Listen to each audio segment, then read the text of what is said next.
കാലവും കാലവർഷവും മഞ്ഞും മനുഷ്യരും നാം ഒഴുക്കിയ കണ്ണുനീരുകൾ മായ്ച്ചു കളഞ്ഞാലും ദൈവത്തിൻ്റെ തുരുത്തിൽ വീണ കണ്ണുനീരുകൾ ഒരിക്കലും മായ്ക്കപ്പെടുന്നില്ല.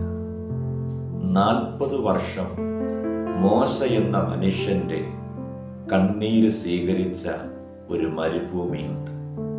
പക്ഷേ അടുത്ത 40 വർഷം തൻ്റെ കണ്ണുനീർ വീണ അതേ മരുഭൂമിയിൽ താനൊരു ജനനായകനായി മടങ്ങി വന്നു.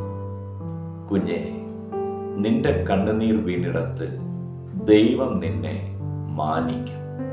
നിന്റെ പ്രാർത്ഥനകൾക്ക് മറുപടി ലഭിക്കും. God bless you.